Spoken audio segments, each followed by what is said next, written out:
तो हम बात करेंगे वर्ग एम्फीबिया और सरीसृप, यानी उभयचर और जो सरीसृप रेंगने वाले होते हैं, जैसे जो मेंढक होते हैं वो उभयचर में आते हैं, थल और स्थल दोनों पे रहते हैं।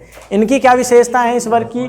और रेप्टाइल्स जो रेंग कर चलते हैं, जैसे सांप, छिपकली, ठीक है, कछुआ, ठीक है, गीला मॉन्स्टर, ये भी छिपकली है, जहरीली छिपकली, ठीक है। तो ये जितने भी आता है, जैसे घड़ियाल है, मगरमच्छ है, तो ये रेंग कर चलने वाले हैं। तो इनमें क्या डिफरेंट होता है, इनकी हम बात करेंगे, ठीक है। घड़ियाल अलग होता है, मगरमच्छ अलग होता है, ठीक है। तो चलते हैं इनकी ओर बात करते हैं। तो दोनों का डिफरेंट बता देता हूँ, ऐसे डिफरेंट में चल चलेंगे दोनों ही, ठीक है, दोनों के एक साथ ही हो जाएंगे। दोनों लिख लो ना, एक तरफ तो लिख लो आप वर्ग, ठीक है। और ये जो वर्ग चल रहे हैं, अब चल रहे हैं टेट्रापोडा के, दिखाया था ना मैंने, चार्ट लिखाया था, टेट्रापोडा के चल रही है। टेट्रापोडा का मतलब चतुष्पाद, यानी 4 पैर वाले, चौपाइया, है ना। तो टेट्रापोडा के चल रहे हैं, जिसमें वर्ग आएगा पहला एम्फीबिया,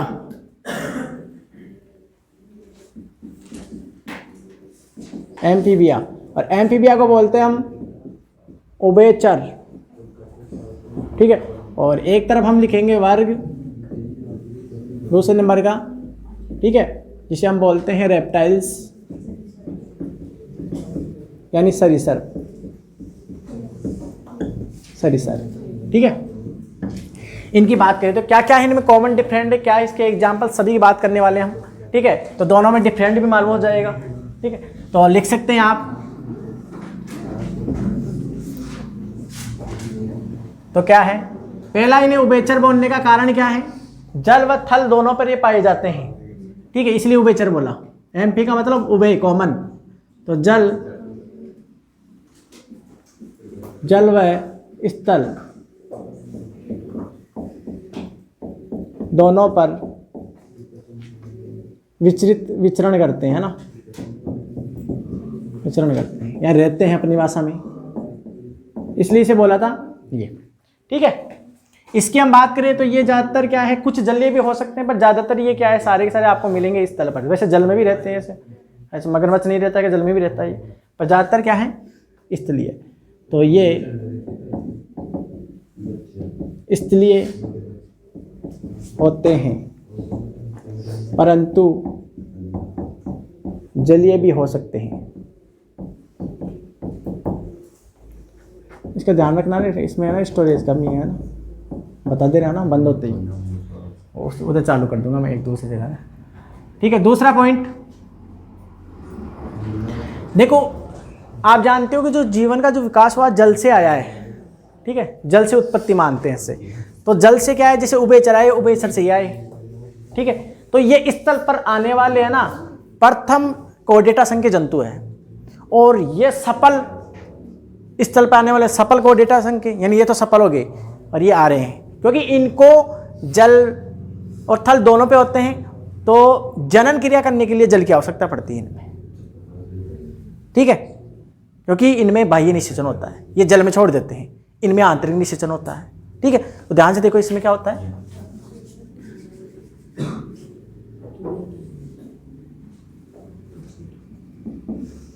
जल में, स्थल में, ऐसे लोग स्थल पर रहते हैं, स्थल पर रहते हैं, परंतु निषेचन के लिए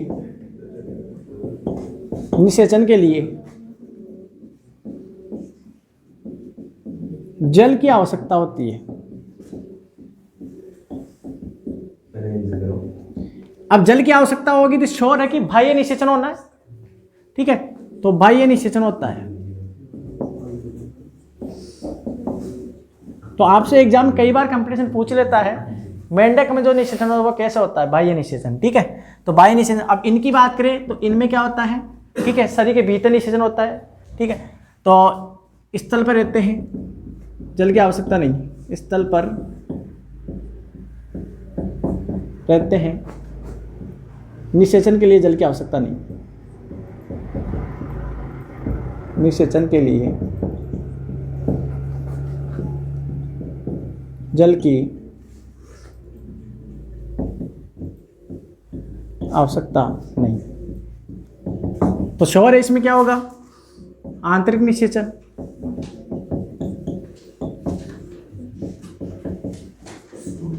आंतरिक निषेचन होता है, ठीक है। एकलिंगी है, एकलिंगी है, ठीक है, एकलिंगी है। असमतापी है, असमतापी है, असमतापी है। तो प्रथम स्थलीय कोर्डेटा संकेत जंतु, ठीक है। प्रथम नोट में लिख लेना, प्रथम स्थलीय कोर्डेटा जंतु। और इधर की बात करें तो ये सफल है, क्योंकि इनको जल की आवश्यकता पड़ी ना, इनको जल की आवश्यकता नहीं है, तो ये सफल है मतलब। तो प्रथम सफल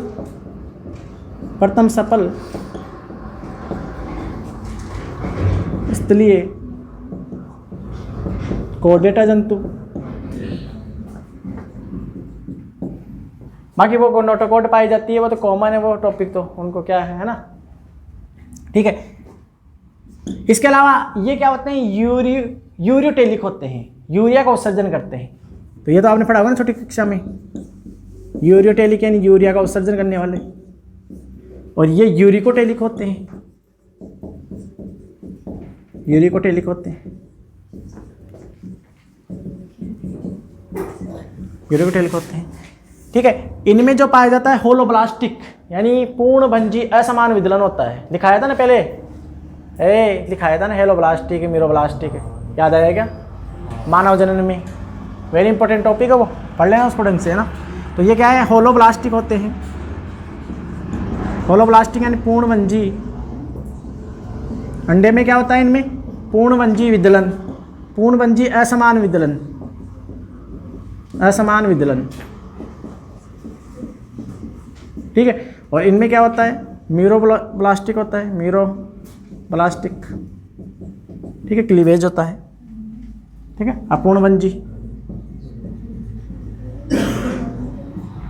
विदलन, है ना, अपूर्णभंजी।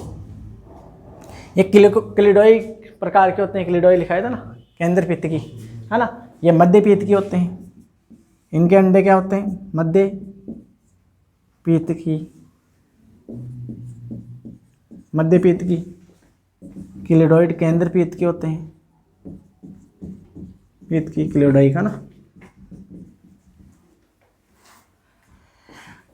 ठीक है। और बाकी तिरिकोर की हैं, तिरिकोर की हैं, वो तो कॉमन है ना, ये भी लिख लो आप, तिरिकोर की, तिरिकोर की, है ना। नोटोकॉट उपस्थित हो तो इसकी जरूरत नहीं है। गुइये, हाँ ये भी गुइये, सत्य गुइये, है ना, एक ही बात है। और अभी थोड़ी बहुत है ना, ये सॉल्व करना ना। तो आगे लिखो, और जो बच्चे हैं ना, इनमें देखो लार्वा अवस्था होती है, इनमें लार्वा अवस्था नहीं होती है। तो आप अगला पॉइंट लिख सकते हैं, लार्वा अवस्था उपस्थित। जैसे आप मेंढक में जानते हो टेडपोल लार्वा कई बार पूछ लेता है, टेडपोल लार्वा किसकी है ना, मेंढक की है ना, टेडपोल लार्वा। तो इनमें लार्वा अवस्था नहीं पाई जाती, लार्वा अवस्था एब्सेंट, ठीक है। तो आप जानते हो कौन सा परिवर्तन होगा, प्रत्यक्ष, प्रत्यक्ष होगा ना, प्रत्यक्ष परिवर्तन। और इनमें क्या होगा, इनडायरेक्ट डेवलपमेंट, है ना, अप्रत्यक्ष परिवर्तन, ठीक है। अगला बात करें हम, ठीक है। देखो रेप्टाइल्स की खास विशेषता नोट लिखने की आपको बता दूं, अलग अलग जैसे युग होते थे, मेजोजोइक युग होता था, मेजोजोइक युग जिसमें सरीसृपों का क्या है, संवहन काल बोला जाता है, उसमें बहुत ज़्यादा विकास हुआ था, है ना। तो एक लाइन लिख लेना नोट में, इसमें बंद थोड़ी हो गया, मेजोजोइक, मेसोजोइक युग को सरीसृपों का स्वर्णिम युग कहा जाता है।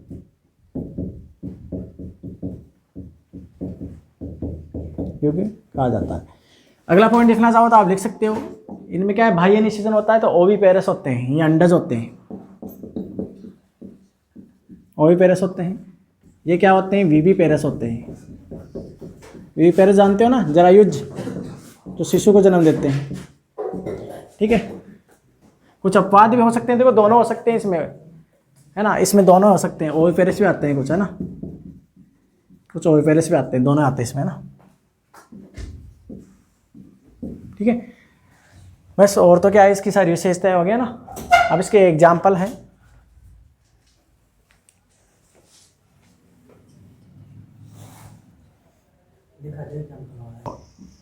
इसमें देखो जितने भी मेंढक है वो सारे इसमें आते हैं, ठीक है। जैसे मेंढक सामान्य में जो मेंढक होता है, ठीक है, राणा टिग्रिना बोलते हैं इसे, राणा है सही, ठीक है। हाइला होता है, इसके अलावा हाइला एग्जाम में कई बार क्वेश्चन आ जाता है हाइला से। वृक्ष मेंढक के नाम से जानते हैं, ठीक है। इसके अलावा टोड मेंढक आता है, टोड सब मेंढक के ही हैं, टोड मेंढक मेंढक जैसे ही हैं सारे, है ना। इसके अलावा बुफो, बुफो, ठीक है। तो ये इसका एग्जाम्पल है। इसमें बात करें एग्जाम्पल, तो इनमें आप जानते हो जैसे मगरमच्छ, है ना, घड़ियाल, ठीक है, एलिगेटर, ये तीनों एक जैसे दिखाई देते हैं। मगरमच्छ, घड़ियाल, एलिगेटर, थोड़े थोड़े चेंज होता है इनके मुख में, ठीक है। हाँ, बाकी एक अगर इनमें पॉइंट जोड़ना चाहो तो एक और पॉइंट यहाँ लिख सकते हो आप, एक पॉइंट। जैसे इनका शरीर है ना, इनमें तो क्या होता है, सिर होता है और वक्ष होता है।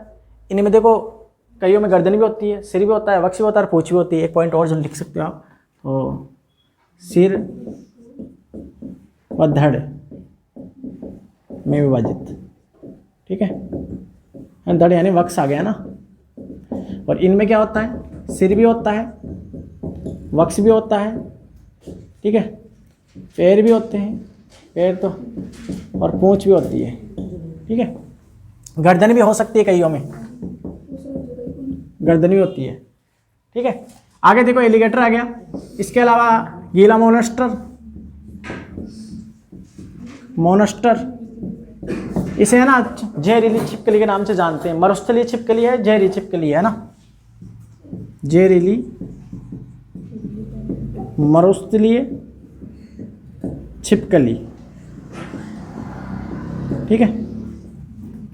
इसके अलावा कछुआ, ठीक है, सांप जैसे कोबरा, नाजा है ना, नाजा है ना, कोबरा आ गया। इसके अलावा जितने भी सांप है वो सारे सांप आ जाएंगे, ठीक है, सारे सर्प आ जाएंगे, ठीक है। दम भी आ जाएगी, है ना। जैसे दो मुई बोलते हैं, दो मुई, वैसे दो मुंह होते नहीं है, संरचना होती है ना। लंबी, एरिक जॉनी बोलते हैं इसे, एरिक जॉनी, जोइनी, है ना, जोइनी जो भी लिखते हैं ना, ठीक है। तो मगरमच्छ है, घड़ियाल है, डायनासोर, है ना, ये इसमें आते हैं डायनासोर भी, डायनासोर, ठीक है। तो ये थे क्या इसके एग्जाम्पल। तो ये था उभयचर यानी एम्फीबिया और रेप्टाइल सरीसृपों में मेन अंतर, ठीक है, मुख्य अंतर यही है, ठीक है। सॉल्व कर देना।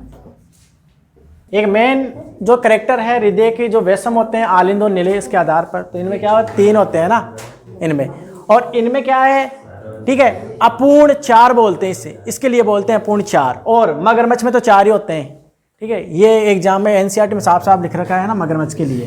तो एक ही पॉइंट आप और जोड़ सकते हो, ठीक है। यहाँ से कहाँ लिखूंगे, यहाँ लिख देता हूँ ना, हृदय के बारे में और लिख सकते हो आप, ठीक है। वेरी इंपॉर्टेंट था ये हृदय वाला, ठीक है। तो इसमें क्या होता है, 3 वेशमी यानी 3 चैम्बर होते हैं, 3 चैम्बर, 3 चैम्बर का मतलब क्या हो गया? 2 अलिंद, 2 नीले, 1 नीले और सफेद। अब एक ही बचाना है। नीला। 1 नीले। और इनमें क्या होता है? इनमें होता है अपूर्ण 4 वेशमी। ये इसके लिए आता है, ये स्पेशल रेप्टाइल्स के लिए। 2 नीले। मतलब ये क्या है, जीवों का जो विकास है ना, पोरिपेरा से लेकर उच्च श्रेणी की ओर जा रहे हैं, यानी अंगों का विकास होता जा रहा है, जटिलता आती जा रही है। मतलब ये हो रहा है ना, हम पोरिपेरा से लेकर यहाँ कोर्डेटा संघ तक आ गए, जटिलता बढ़ती जा रही है, अंग उत्पन्न होते जा रहे हैं। ठीक है, तो इसमें क्या होगा? अपूर्ण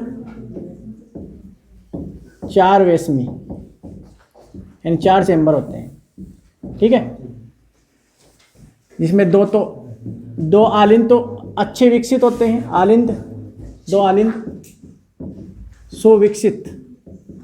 ठीक है, और दोनों लीले अविकसित, दोनों लीले अविकसित। ठीक है, तो एक प्रकार है त्रिवेशमी ही है तो त्रिवेशमी, पर क्या पट बन जाते हैं हल्के फुल्के, तो ऐसा एहसास होता है कि 4 वेशम है इनमें। ठीक है, तो इसमें नोट करने की आती ये मगरमच्छ, मगरमच्छ याद रखना आप, मगरमच्छ ये क्या होता है? 4 वेशमी होते हैं। ठीक है, 4 वेशमी यानी 4 चैम्बर, 2 आले 2 नीले होते हैं, इसके लिए स्पेशल याद रखना है। ठीक है, ये अब कंप्लीट हो गया है। ठीक है, अब कुछ नहीं है। ठीक है, हाँ परमानेंट ही कर दें।